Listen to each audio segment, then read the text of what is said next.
On this week's episode of All In, you will hear Melissa Inouye tell me that she has just learned her cancer has returned. It was my understanding going into the interview that she was in remission, and her words caught me off guard. I didn't know what to say, and the reaction you will hear is very raw. I'm sure those listening can relate, but I've since replayed that portion of our conversation in my mind over and over again, wondering if I should have responded differently. In her new book, Crossings, Inouye writes that cancer pulls a bit of the veil from one's eyes. One can suddenly see very clearly the presence of death. Death will come to all of us eventually, she writes, but most are used to thinking of it as far, far away. Now death is an open door I walk past every day. So what does this look like? How does it shape your worldview? Which thoughts would you want to make sure you've passed along? These are the thoughts we explore with Inouye today. Melissa Inouye is a senior lecturer in Asian Studies at the University of Auckland. She received her PhD from Harvard University. She leads the Global Mormon Studies Research Network and is a member of the advisory board of the Neil A. Maxwell Institute for Religious Scholarship at BYU. She and her husband, Joseph, are the parents of 4 children. Her new book, Crossings, is a series of essays dedicated to them. This is All In, an LDS Living podcast where we ask the question, what does it really mean to be all in the gospel of Jesus Christ? I'm Morgan Jones, and I'm honored to have Melissa Inouye with me today. Melissa, welcome. Thanks for having me. I really love in the intro of this book, Crossings, how you write, I am not a Latter-day Saint only on Sunday morning, but in everything I do and in relation to everyone I meet. I wanted to kind of have a conversation today, if it's okay with you, about identity and about how that relates to our membership in the church and our desire to be disciples of Jesus Christ. And so in relation to this statement about not being a Latter-day Saint only on Sunday morning, what does it mean to be a Latter-day Saint in everything that you do? Well, we believe that the gospel is truth. And so it's not just a kind of form of worship or a style of practice, but it's an entire worldview. And, all the things that we do in our lives are shaped by our understanding of what's real and what's worthwhile. And all, for me as a Latter-day Saint, my sense of what's real, what's worthwhile, how to interact with people, who people are, that's all shaped by my understanding of the restored gospel. How does that understanding of the restored gospel shape a worldview? What does that look like? Well, I think it's what we learn in primary. You kind of have these assumptions that people are important. Everyone's important because they're all children of God. We feel bad when we tell lies. We feel bad when we're not authentic. We try to live with integrity.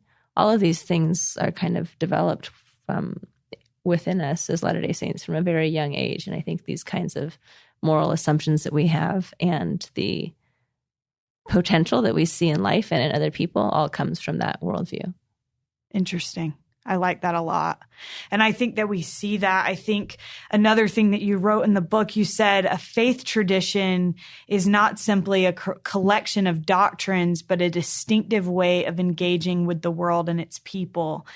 How should or how does being members of the Church of Jesus Christ impact the way we engage with the world and its people, or how should it? I think for me, there's always, especially since I've kind of traveled around to different parts of the world, I'm always aware that any person could be a member of my ward or a branch, and I would have to be nice to them. So often I think when we come across people, it's easy to just kind of write them off. But in our wards and branches, we're just kind of forced to be together with a lot of different kinds of people with whom we may not have a lot in common naturally, but we just kind of learn to love them. And I think that kind of sense of possibility that we learn in our wards and branches as we serve in the church is really transformative. So we can understand that even if we don't have a lot in common with someone, we can know through our own experience that over time, we may come to dearly love that person. And I think that sense of potential of just knowing how when you're with someone, when you spend time with them, when you have a relationship, you tend to love them. That's really powerful. And when you meet strangers or you meet people who you may not like, or you even see people in the public sphere, I think that sense of potential is really, not always does, but can make Latter-day Saints really good at seeing the value of every person. Yeah. That reminds me of one of my favorite testimonies ever given in testimony meeting. When I was younger, I was probably in high school, and a lady from my home ward, I grew up in North Carolina in a really small ward, and a lady that I love, Pam Whitfield, she stood up and she was like the eternal nursery leader. Like, she was the nursery leader all growing up. All the kids loved her. And she said that she had been at Walmart and that she saw this child in a cart with its mother, and she said something like, I looked at that child and I realized he's one of my nursery kids too. And I was like, what an incredible perspective to have. And if we did look at people that way, how would that change the way that we interact and treat people on a daily basis? So I love that thought. Another thing that I love in the book, you write, love is the power that allows us to be useful to others. And you say that that was the most important thing that you learned during your time as a missionary. Where did you serve your mission again, Melissa? I was in Taiwan, Kaohsiung. Okay. And you said that that was the most important thing that you learned. And I'm curious how you feel a mission teaches that, and how that knowledge, learning that, has served you in your life since. So missions are very humbling for a number of reasons. Number one, you have to learn a language that's not your native language in many cases. Number two, you kind of come to realize that most people are very annoyed by you and do not welcome you. That's very humbling. Number three, you are trying so hard to represent the Savior, which is a really high bar, to wear the Savior's name on your name tag. And I think lots of missionaries go through different phases of kind of trying to do that. I certainly did. So for me, I think I started my mission with this idea that I was pretty awesome, and the Lord was really lucky to have me because I spoke Chinese already, and I had studied China, so I was in Taiwan. So, I knew all these kind of culturally relevant things, and I was comfortable with being in China. So I thought I was pretty awesome. But eventually, through numerous experiences, very humbling experiences, I realized that I was kind of a jerk and quite entitled, and that I was quite selfish. And that was a very painful discovery, because as a missionary, you don't want to be any of those things. But that was very clearly shown to me through these experiences. And I realized that it doesn't matter how awesome you are if you're not useful to other people. And I worked really hard to kind of align myself with the Lord's will. And I discovered during this period of time that I just came to love people. It was like a superpower. It was really awesome. And I found, I think, that I was a lot more useful to people. I was more of a source of strength in the ward because of that. And so that was a huge kind of transformation for me. I realized what I needed to watch out for in myself. And I also understood how to kind of fix that problem when I saw it. I think that's so beautiful. I served a Spanish-speaking mission, and I did not speak Spanish beforehand. I did not feel like I was super cool or that the Lord was lucky to have me. But one thing that I learned is I'm not a super touchy-feely person, and Latino people, they love to hug. And so I learn to love hugging them, And so I think it's interesting how it gets us out of our comfort zone and makes us realize things. I wondered, Melissa, I'm realizing as we're talking that we haven't given a ton of context to your background. And your background is fascinating. So I don't want to skip over that. You mentioned that you've lived in a lot of different places. You speak how many languages? I'm not. I used to speak more, but they've kind of deteriorated. So I really couldn't put a solid number. Maybe You're like 3.5, 4.1. I only speak 3. And I'm like, I speak 1.2. Melissa, I wondered if you could just give a little bit of background about where you're from, maybe touch on some of the different places that you have lived, and now you live in New Zealand. That's right. So I was raised in California, in Orange County, and I was there for my whole life until I went to college at Harvard in Boston. After that, in the middle of that, I went on a mission to Taiwan for about 2 years, and I also studied abroad in China. So that was my kind of first introduction to living overseas, aside from a time actually in high school when I went to Germany as an exchange student. But I ended up studying Chinese history, which takes you to China a lot. And I also ended up marrying someone who spoke Chinese and who kind of works in Chinese-speaking spaces. So because of that, we lived in Hong Kong for about 3 years as well. And we've also lived in China for my husband's work as well as for my research. In addition to that, when we were in Hong Kong, my husband was working as a super hardcore corporate lawyer, and it was just terrible for family life. He came home super late at night. We had to take our family dinner to him at his office every night. So we'd pack up I'd make dinner, then we'd pack it into containers, then we put it into bags, then I'd round up the kids. We'd go to the bus stop, we'd take the bus all the way into the center of the city. We'd walk to the the tower where he worked. We'd go up the escalator to the food court. We'd meet him in the food court. We'd have our family dinner. We'd pack up the stuff, put it in the bags, walk back down to the bus stop, and take the bus back home.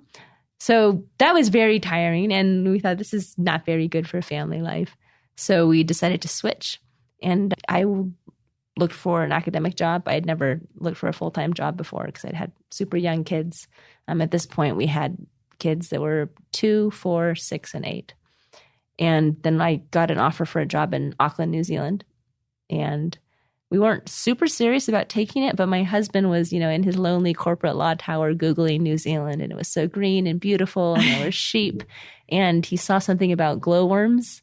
So he said, we have to go see the glowworms. So we went for the glowworms. And the glowworms got you to New Zealand. Yeah, and now I teach at the University of Auckland, and I really like it there. So neat. Well, one thing that I found very intriguing in the book in relation to this concept of identity, which just as a background, this is something that I've thought a lot about, and how we all have these different identities, right? We have our identity as members of the church, or more specifically, hopefully, disciples of Jesus Christ. And then we have our identity of our family name. We have our ethnicity. We have our gender.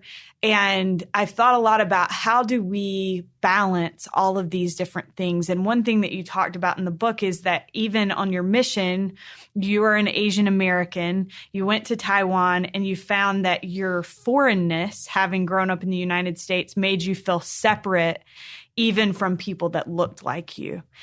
How have you found belonging in your life, and what does that belonging look like?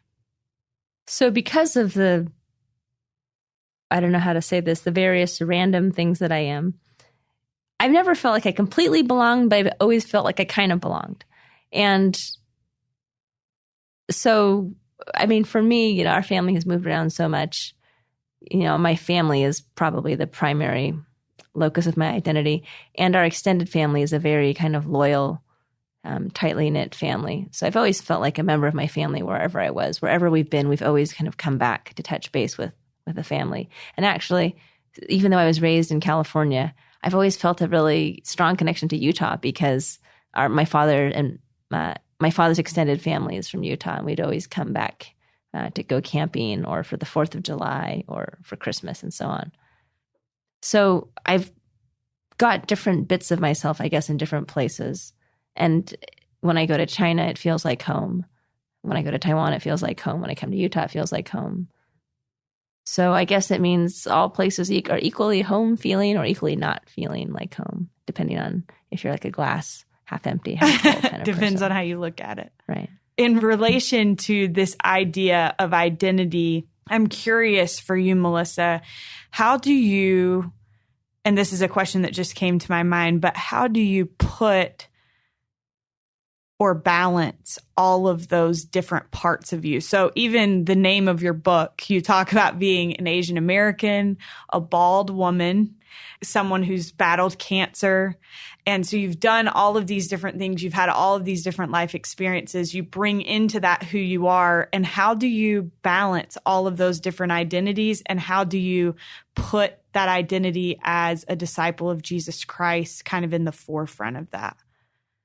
Well, I think that's one of the great things about the church is that it's a very time-intensive kind of religious practice. Absolutely. And it also works on different levels. So there's kind of the sacrament meeting, there's doing jobs in primary, like I am the primary pianist, there's family home evenings. So we have all these different kinds of rituals to tie us to that identity as disciples of Christ, which I think is a really wonderful thing about the church. More broadly, I think, sometimes different identities come to the fore. Right. Sometimes they're in conflict with each other. Absolutely. And I think that's what I'm interested in is I'm like, how do we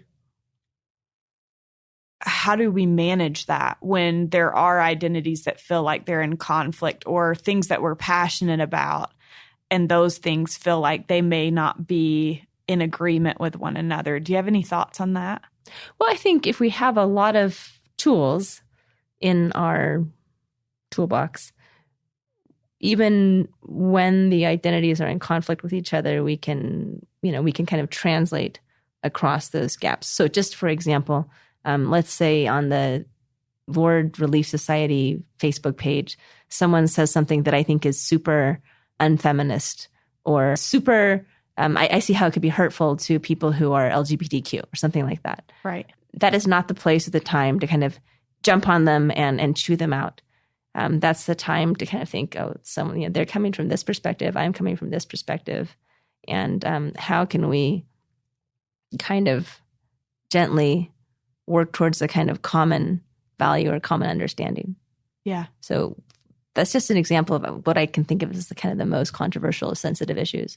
But even on less controversial, sensitive issues, I think knowing where people are coming from is really helpful in connecting with them and being able to be authentic, but also to relate to people in a way that, again, is productive and useful. Yeah. I've been working on a story with Senator Larry Pressler, who is a Republican, but was introduced to the church by Harry Reid. And it's been interesting talking with both of them and thinking about this idea that the gospel of Jesus Christ really crosses over any kind of party line. And so I love that you touched on, because obviously feminist issues and LGBTQ, those are things that are very important to you. And it may be that some other member of the church doesn't feel as passionately about it or feels a different way about it. But the gospel really at its core, when we're living the principles of the gospel of Jesus Christ, it should create a unity within that. That's right, because everyone has the beliefs that they do and wants to act on those beliefs out of this desire to follow Christ. And I think if we recognize the goodwill within our fellowship and the covenants that we've actually made to each other at baptism, then that can get us pretty far. Yeah. I love how you said the covenants that we made to each other. Yeah, and if you look at Mosiah, where Alma's talking at the Waters of Mormon, he says, if you're willing, to be baptized, this is what it entails. It entails taking on the name of Christ, and it entails, this covenant entails bearing each other's burdens, mourning with those that mourn. So there's a kind of vertical aspect in which we covenant to God, and there's also a horizontal aspect in which we covenant to each other. That's so neat. I love that. You address in the book, Melissa, that every religious tradition has wins and losses. And you kind of give some examples of what those might be. And maybe you can touch on some of those in response to this question. But I wondered, how do we confront those wins and losses within our own religious tradition? And how do you handle it when something maybe doesn't sit well with you? Mm-hmm. That's a really good question. And it's a very complex question, especially given the global scope of the church. Right. So what is a win for someone in some part of the church is a loss for someone in another part of the church. Interesting. Just as an example, since we're here in North America, many people might think that, for example, the Proclamation on the Family is quite a socially conservative document that in some ways restricts women's autonomy because they have a certain gendered role.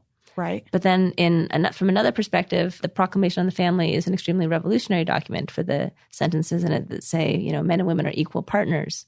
And everyone has to kind of pull together in this partnership. So that's just an example of how within the global church, which goes across so many diverse political and socioeconomic and cultural perspectives, we can have these pretty significant differences of how we see the gospel or how we interpret the gospel. And there are some things about the gospel that are hard for some people that are sources of strength and support for other people. It just depends. Yeah. That's so interesting to think about. And especially talking to you, someone who's lived in these different parts of the world, because I've always lived in the United States. But I think sometimes we forget that the church is worldwide, and that, I don't know, I just think that's so neat to think about, that things that may not seem revolutionary here are revolutionary other places. Yeah, absolutely. I love another thing. I'm sorry to pull so many quotes from the book, but there were so many things I was like, I want to talk to her about these. I love how you say the miracle of Zion's one heart and one mind was not that all members of the community had been born identical, but that they had chosen to love and serve each other despite, or perhaps because of, their diversity. What can we do, Melissa, do you think, on an individual level to create that kind of unity in the church?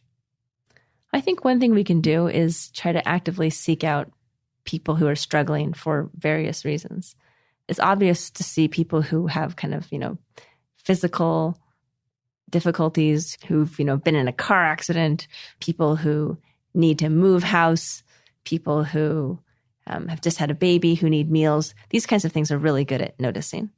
I think we could be a little better at noticing where people are feeling spiritually fragile, or feeling fragile in their faith, or feeling like they don't belong.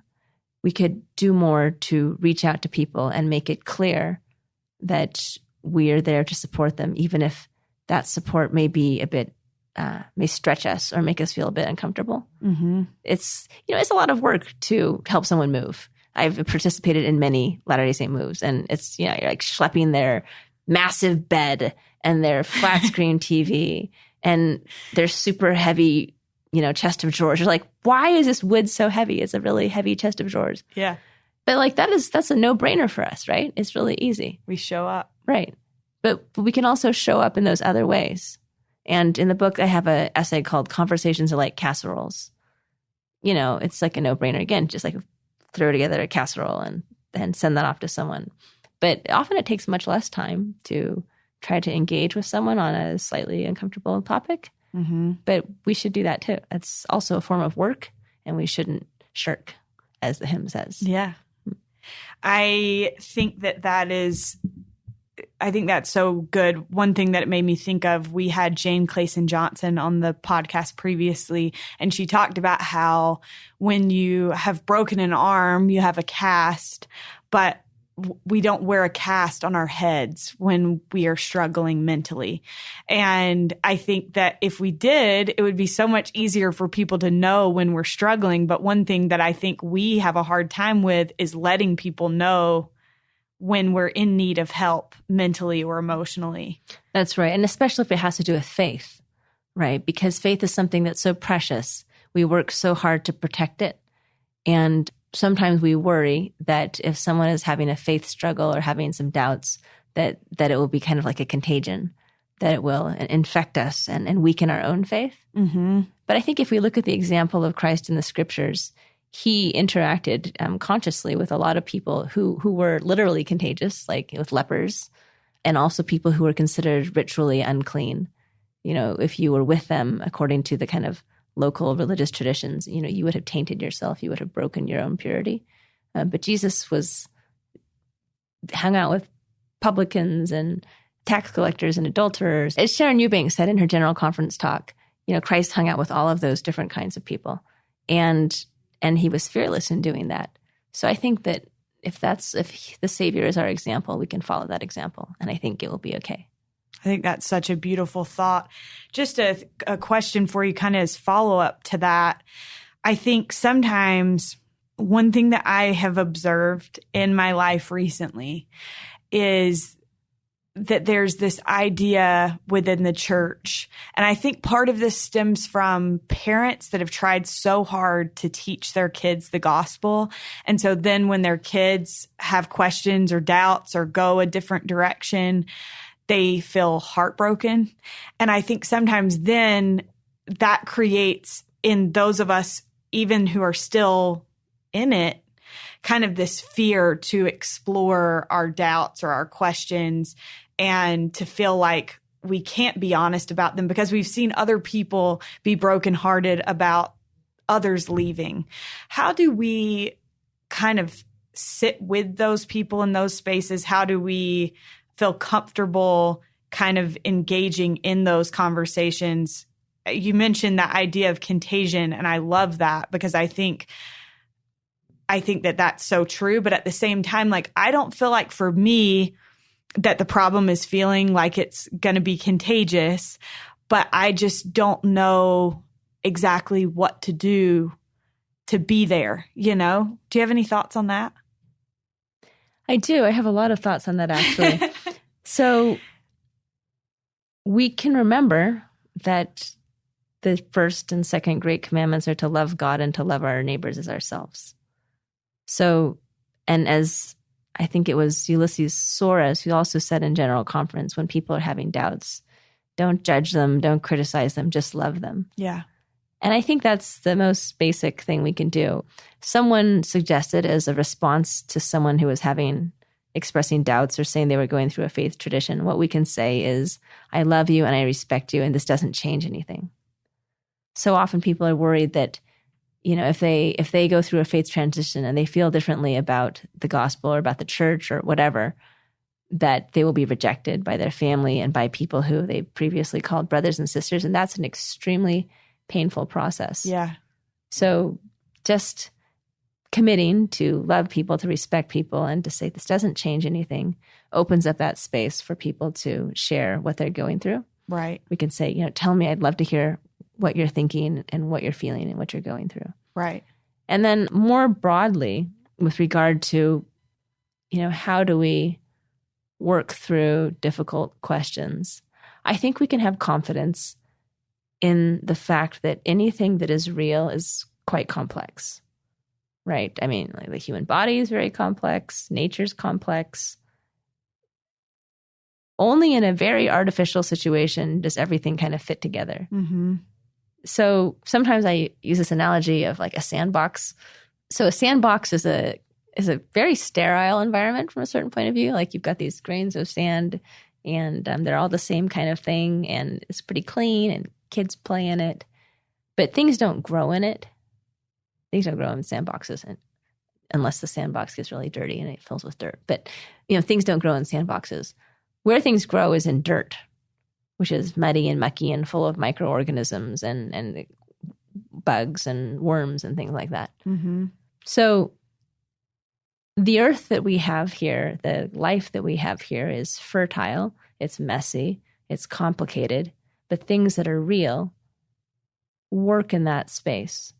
So I think sometimes, perhaps, especially like when we're teaching primary kids, we do need to oversimplify some aspects of the gospel. You know, we don't teach sunbeams about polygamy or anything like that. But as we kind of mature and become more able to handle complexity, I think we can have confidence that we can handle it. I mean, if the church were the Wizard of Oz and we wanted to kind of keep the curtain over the wizard, then it would be sensible to freak out about difficult questions. Mm-hmm. But we believe that we are guided by Christ and that Christ is here with us. And what is true and from God can withstand scrutiny. What I mean by withstand scrutiny means that we will inevitably see that we have made mistakes. As I study church history, as in all religious histories, I see that people have made mistakes. There's things in the past that we would clearly say are wrong. But this is what happens when people do stuff.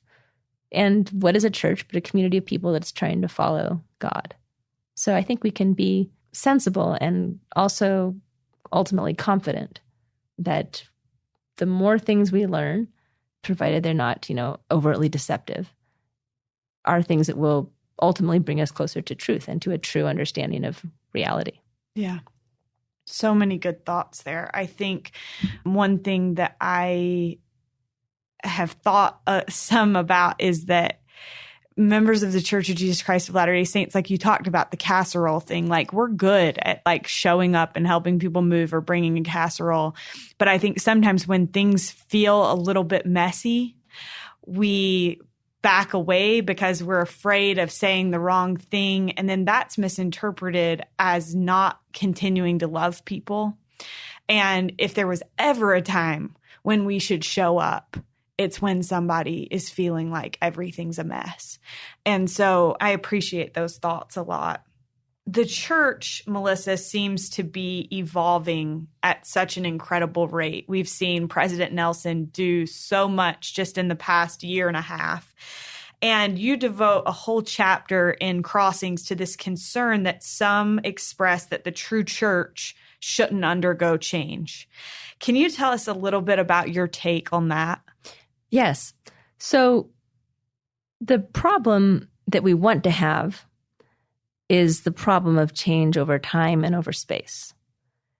Sometimes people are, feel consternation. They feel like things are up in the air. They feel like if something is true, it should just be the same forever. But if you look at history, you see that things have changed quite a bit. If you look at even our church history, you'll see that we've gone through some very drastic changes. And some of the things that we take for granted today were once edgy. Some of the things that we see as edgy today were once taken for granted. So change is actually a constant. And it's a really good problem to have because it means that we as a church are continuing to survive over time and to survive long enough to kind of pass through these shifts in moral common sense and other kinds of shifts in, what is administratively feasible and global logistics and the problem of integrating so many different cultures and languages into the church. So, for example, the hymn book, the new hymn book, is an example of how the church is changing to respond to this new global reality. Yeah. Another thing that you talk about, and this kind of relates to both that question and the question previous, but you write that one path to falling away is stagnation and the failure to remain what the Lord called a true and living church, a church that is organic, responsive to changing circumstances, hungering not only for what God has revealed, but what God now reveals and will yet reveal line upon line. Religions that are living are religions that grow and evolve. And I thought that was such a powerful statement. How are we seeing that growth? You mentioned the hymn book. Are there any other things that you think kind of show this line upon line, all that God has revealed, all that he will now reveal, and all that he will yet reveal? Did I just butcher that article of faith? I think I did. But anyway, I think that we're seeing that. Are there any examples that you've seen, maybe even personally, of that growth? Yeah, well, many of the changes that President Nelson have made have been to facilitate the adaptation of the gospel in local places all over the world. The 2-hour block is a more flexible format. The changes to the temple liturgy are extremely significant and make it easier for young women today to see the power and the beauty of the gospel. There are, just in terms of cultural change, I think, not top-down change, just in terms of shifts in our grassroots culture, I think we're becoming a lot more accepting of people who are different, of people who are from other countries or other social situations, or people who are LGBTQ. I think there's a general shift in our culture as well, which to me shows that the church is continuing to grow and to kind of absorb new perspectives and understandings and then reflect that into our practice. Of course, we can do a lot more. And there's a scripture in the D&C about being anxiously engaged. It basically says, don't be a slacker and wait to be told to do everything. Just do stuff that's good. Right. And I think we can do a lot of things of our own volition that are that are good and that are helpful and that help the church make this transition into the next phase of its existence. Yeah. Melissa, I'm curious, kind of as we start to wrap up, you recently, and this was like the catalyst for writing this book, was you wanted to compile some of your writings for your children because you were battling cancer. I'm curious, when facing your mortality in that way, how does it change or affect your perspective of identity? Well, there's definitely quite a change in perspective. And actually, I'm probably facing my mortality again. My doctors think that the cancer has likely recurred. Oh. So I'm actually in a very good position to answer this question because I'm thinking about it a lot. Yeah. So I think it definitely changes my notion of what I want my children to understand about me. Which is not to say that I lose track of that. But, in the daily piano lessons and taking them to gymnastics and all of that, you just kind of think, why aren't people listening to me? Why don't they leave the house when I say to leave the house? Why don't they buckle their seatbelts? And how come they fight with each other? These are like the 4 questions that always come up as a parent for me. Maybe other people have angelic children because they're such great parents. But then, when you're facing a kind of life and death issue, then you do see them in different ways. Though I must say, the first time I had cancer, I think I was like this angelic parent for about 1 week. I was just extremely serene. Nothing fazed me for like a week after my diagnosis. And then it kind of went back to being normal. But you do have these kind of flashes or periods of clarity where you realize, probably not that important. We don't have to be in such a hurry. Yeah. Well, first of all, before we go into this last question, I hope that you feel, as people listen to this podcast, I hope that you feel the love and prayers of those that will listen, because no doubt they will fall in love with you as they listen to your answers to these questions. And hopefully we can get more prayers coming in your direction. But my last question for you is, what does it mean to you to be all in the gospel of Jesus Christ?